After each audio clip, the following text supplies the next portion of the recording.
On February 20th, 2005, Andrea Arrigoni, a private investigator, had traveled to Verona, Italy after a dinner with his parents. He called and told them that he was going to his office, but he took a detour, heading to a well-known red light district in search of a prostitute. He picked up 30-year-old Galina Shafranek, and they got into a violent altercation that witnesses reported to the police. By the time officers arrived, Andrea had already shot Galina twice in the neck. When they approached his vehicle, he fired his weapon at them and a shootout ensued. The two responding officers were killed, and so was Andrea. After this deadly incident, police raided Andrea's apartment, and they found bullets to link him to another murder. But the most confusing part is why someone with so much going for him would resort to such violence. Welcome to history's biggest villains.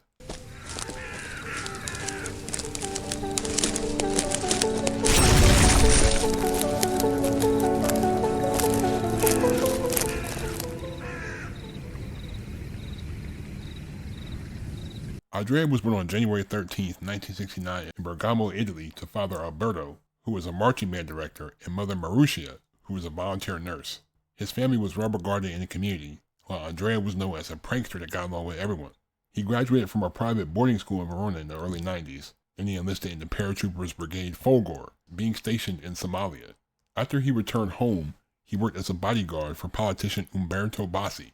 He held this position for 2 years before Umberto fired him and the rest of his bodyguards in favor of a personal friend, a decision that greatly angered Andrea. But he remained a busy man, obtaining a license to become a private investigator and opening his own business in Osho. His use of hidden video cameras and bugs led to him earning respect in his field, even displaying his ideas at several conferences. He was also involved in counter-espionage, being able to fluently speak Greek and Latin. On his website advertising his private investigator business, the tagline said, "Guaranteed results against violence in the search for evidence and documentation in hostile environments characterized by circumstances of strong animosity between the parties. Evidence and documentation through the monitoring of individuals deemed capable of aggressive behavior that can unjustly harm people or property." Even with all these accomplishments, Andrea had a sinister side to his personality. On February 20, 2005, he left his parents' house after having dinner. He then called and told them that he was going back to his office, but then he traveled to the red light district, picking up 30-year-old Ukrainian prostitute Galina Shafranek. The pair drove around town in his 4x4 Panda. Then an argument ensued and 2 shots were fired, both striking Galina in the neck.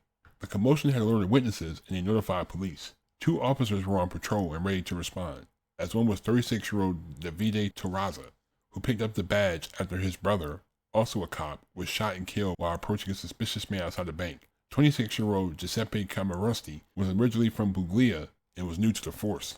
The 2 patrolmen noticed the Panda parked oddly in the camper van dealership, so they drove close and turned on their lights. As they exited the car, they got close and noticed the body of a woman slumped over in the passenger seat. As they tried to get a better look, Andrea popped up and let out a hail of bullets with his Glock pistol. He was an excellent shot and he was on target, hitting both officers multiple times. Andrea was killed in the shootout as well as the 2 cops, while Galina later died from her injuries as well.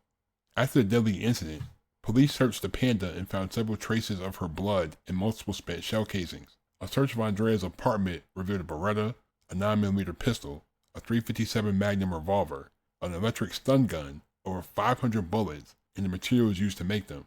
A few months later, an investigation uncovered a 4th victim to Andrea's violent rage. On November 19, 2004, 24-year-old Albanian prostitute Fatmira Gagey was found dead in a canal covered with leaves in Osho. Her new body was decapitated and her hands were severed off. Her head was later found with a single gunshot wound, also wrapped in several layers of electrical tape to make it unrecognizable. The only reason this crime was solved was because a bullet fragment in Fatmira's skull matched the ones in the gun Andrea used to kill Galina and the 2 police officers. This new revelation prompted police to investigate Andrea for more unsolved murders in Italy. He was floated as a person of interest in the Piazzale di Teo triple murder that occurred on New Year's Eve 1999 in Milan. All 3 victims were shot with a weapon that only used specific 9x21mm rounds, which were normally for law enforcement. The killer had also committed several thefts and robberies with a stolen black Porsche as his getaway car, which would later be found burned down. As of now, this crime is still unsolved, and it's not known whether Andrea was eliminated as a suspect. His motives for the murders were still unclear, as speculations arise that he might have been a pimp or a government spy looking to get information by any means. In a 2013 interview, Andrea's family members said they still believed that he would never do such a thing, and that more must be done to completely unravel what happened on the day of the shooting. Thank you guys, really appreciate y'all for the support. I'm just It's just weird how like his whole personality shifted in just the span of a couple months. Or maybe he was already exhibiting these tendencies earlier. It's just wow that you go from working with the police, you're basically are a policeman, to now you magically just go to where you're killing prostitutes and you're killing cops. Like, I don't know, I feel like he was definitely super intelligent, him being able to micromanage so many things.